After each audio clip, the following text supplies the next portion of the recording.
Pessoal, hoje nós vamos falar aqui, estou aproveitando e fazendo outro vídeo, que nós estamos colocando as suas dúvidas em pauta, né?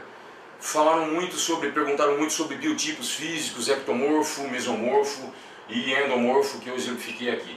Nós colocamos esse exemplo para dar uma geral para vocês. Na verdade, se eu colocar exemplos de quem é mesomorfo, endomorfo e ectomorfo, tem uma série de confusões. A lei desde Lee Priest até Arnold Schwarzenegger e tudo mais. Para citar determinados atletas, não. Na verdade, nós vamos explicar o porquê cada um deles tem uma metodologia de treino diferente. Não, o treino pode ser a mesma coisa, só pode ser adaptado. Por quê? Porque esse tem uma alavanca mais comprida, o ectomorfo ele tem as alavancas por causa dos fêmurs, dos húmeros e das próprias articulações tem menos flexibilidade. Na verdade, não é flexibilidade, pelo fato da alavanca ser muito longa, ele tem uma certa dificuldade em alguns movimentos. O mesomorfo é mais adaptado para o treino de musculação, porque a biomecânica fica mais aplicada para ele. Ele não é nem tão alto nem tão baixo. E outra, ele tem a linha de cintura, de quadris e esguios, o que facilita algum posicionamento em algumas máquinas ou algum movimento. Por isso que normalmente, você olhando um mesomorfo, automaticamente você associa ele com um atleta musculoso e ele com um atleta magro e ele com um atleta gordo. Mas não é bem assim, porque existem diversos endomorfos que são campeões de fisiculturismo. E existem diversos ectomorfos que são campeões de fisiculturismo e que ganham overais. Da Class 1, por exemplo, na NABA, ou um cara muito alto, Júlio Balestrini é um cara que é ectomorfo puro. Por quê? Porque ele é bem alto, as juntas dos ligamentos são bem finos e ele é um dos maiores bodybuilders do Brasil, meu amigo pessoal, um dos caras que mais entendem de biomecânica aplicada, além de ser um cara excepcional em dietas. Ele que prepara o Edilson de Oliveira, outro amigo meu, ele prepara um monte de atletas e é o cara que participa de Arnold Classic. Já era para ter se dado melhor ainda. Um grande abraço para você, Júlio. Não preciso nem te falar que eu sou mais um dos seus fãs. E esse é um exemplo básico. E o Júlio se transformou em um dos maiores bodybuilders do Brasil. Isso eu quero que vocês entendam que biotipo não é impedimento para você ser campeão. Você tem que ser campeão de você mesmo. Eu contrariei a minha genética durante muitos anos. Meu pai é pequeno, minha mãe é pequena e tudo mais. E eu ainda tenho uma carreira no esporte. Eu comecei com 50 quilos e mais que dobrei esse peso. Nós vamos falar sobre surpresas, sobre fórmulas milagrosas? Não. Se existisse fórmulas milagrosas, todos os meninos e garotões que querem ficar grandes e querem ficar bons em 3 meses para o verão, conseguiriam. Por que não consegue? Porque não tem a carga aqui, ó, nas costas como eu tenho. Como eu tenho e como outros, como o Júlio Balestrini tem. Então ele contrariou a natureza dele. Voltando ao assunto. O endomorfo, ele tem uma produção menor normalmente de tireoide. Ele tem uma tendência maior a engordar, principalmente na linha de cintura, e a própria estrutura óssea do quadril dele é mais larga.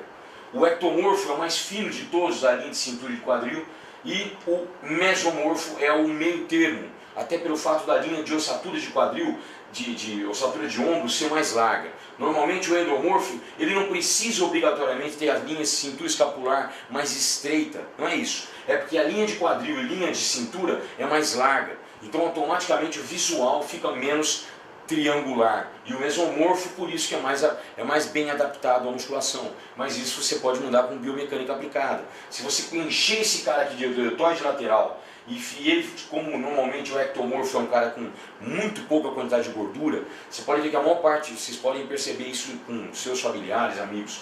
Os caras, normalmente ectomorfos assim, comem pra caramba, tem um metabolismo extremamente acelerado. Como a estrutura óssea é comprida, as inserções musculares são compridas. Então o cara tem dificuldade para ganhar massa muscular, mas ao mesmo tempo tem uma grande facilidade para definição. Então normalmente a dieta dele tem que ser diferente da dele. A dele é a dieta mais básica possível. Por quê? Porque ainda o básico para essas coisas funciona na musculação. Agora para ele, fazendo uma hipercaloria, ele só vai ter benefícios. Para ele, uma hipocaloria vai ter só benefícios. Normalmente o endomorfo, ele tem que ficar preocupado a hora inteira com o body fat, porque ele tem uma linha de cintura muito larga. E aí a linha de cintura muito larga, ele em offs muito gordos, estilo off do Lee Priest, por exemplo. Infelizmente ele fazia uns offs que eu particularmente não concordo. mas ele é o lipriste e eu sou só o sardinha. Mas eu não gosto, né? Eu tô fora de dieta, acabou os campeonatos e tudo mais. E, modéstia à parte, estou de dieta. Ou seja, eu subo as calorias da alimentação, mas eu como coisa boa. Não adianta falar que eu vou tentar provar que eu sou campeão de musculação só durante os meus campeonatos. Voltando ao assunto, o endomorfo, pela própria produção, que normalmente o endomorfo ele tem um distúrbio. Não é distúrbio na verdade, é um hipotiroidismo. E o ectomorfo geralmente, estou falando como geralmente, não significa como regra básica, mas a facilidade dele de metabolizar a caloria não é só pelo fato de ele ser longo, é porque a tireoide é acelerada. Então ele fica mais definido do que o endomorfo. Nós estamos comentando mais dos dois, porque o mesomorfo é praticamente uma coisa óbvia, né? É um cara com facilidade para fazer algumas biomecânicas, ele tem facilidade para agachamento, para supino, para rosca direta, tríceps na testa. O ectomorfo ele tem dificuldade para fazer o agachamento, ele tem dificuldade para fazer desenvolvimento atrás do pescoço, por causa das alavancas serem muito longas, o húmero é comprido, o rádio é comprido, o fêmur é comprido, e normalmente os caras muito esticados, que são muito altos, eles têm os tendões de Aquiles muito encurtados. O mesomorfo já é bem alongado normalmente, isso geneticamente falando, salvo patologias e salvo pessoas excepcionais, ou seja, uma pessoa diferenciada. Tem cara que é ectomorfo e tem um tendão de Aquiles extremamente elástico ou alongado. Mas pode ver que todos os caras que fazem ectomorfo, que faz agachamento com a barra livre, ele tem a tendência a não conseguir passar dos 90 graus, que é o certo.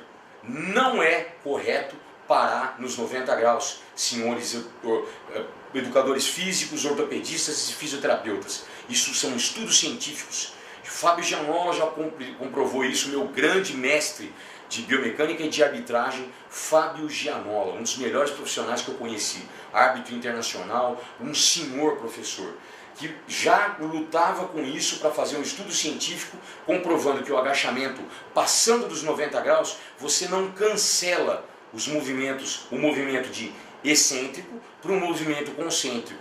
Quando você para nos 90 graus e volta para a concentricidade do movimento, você congela aqueles músculos que estão estabilizando a descida. A descida fica uniforme porque tem um monte de músculo trabalhando junto. Quando você para nos 90 e inicia a subida, é o problema. É exatamente aí que o tendão patelar e o tendão do quadríceps sofrem. Se você passa um pouco do 90, com a lombar travada, você protege a tua articulação. A hiperextensão do tendão patelar não é problema para o agachamento.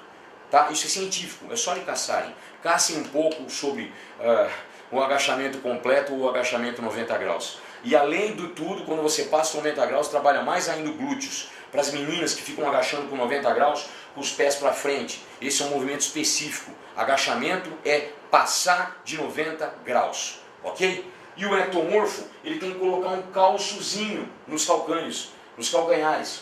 Geralmente uma anilha de 3, de 2 quilos. Por quê? Porque aí ele vai tirar essa falta de alongamento do tendão de Aquiles e vai fazer com que ele possibilite o agachamento abaixo de 90 graus. É problemático para ele. Então, as alavancas do mesomorfo são mais fáceis de serem executadas. Do ectomorfo, ele tem facilidade para algumas coisas. Por exemplo, o Usain Bolt, com essa ectomorfia, o cara colocou músculo, densidade, explosão muscular, campeão mundial, recordista, fenômeno. E é um ectomorfo. Quantos ectomorfos que são campeões, como o próprio Michael Phelps, é um ectomorfo puro. Como é que o cara consegue aquela amplitude, aquela envergadura de braços? Isso significa genético. Então ele pode usar a genética em função de procurar o esporte. Agora na musculação, você não existe impedimentos. O mesomorfo é o mais aplicado para ser campeão. Beleza. O ectomorfo, eu conheço um monte de campeões ectomorfo. Por quê? Porque são fervorosos. São os caras que não se entregam. Os caras que botam para quebrar e falam: minha genética, que se ferre, que se dane minha genética. Vou provar para ela que eu posso fazer o que eu quero. E endomorfo, tem diversos endomorfos. Diversos que são campeões. E eu conheço um monte que tem a linha de quadril que não é tão bonitinha esteticamente falando. Só que nível de volume muito grande e o cara ferreiro de dieta, secou, ficou trincado, entra e ganha campeonato. Então impedimento sobre biotipo não existe. Genética, se você tiver no Mr. Olympia, aí é bom você ser o Phil Heath, The Gift.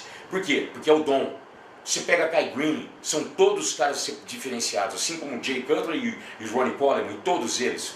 Isso significa genética no meio de 1 milhão de pessoas. Uma genética bem aproveitada. Isso sim é verdade. Agora, o endo pode ser campeão, o meso pode ser campeão e o ecto pode ser campeão. A dieta dele hipercalórica, por causa da produção de tireoide, por causa da quantidade de metabolismo acelerado e por causa da definição muscular óbvia. E por causa de serem músculos longilíneos, difíceis de você, aos olhos, de preencher aquela estrutura óssea de músculo.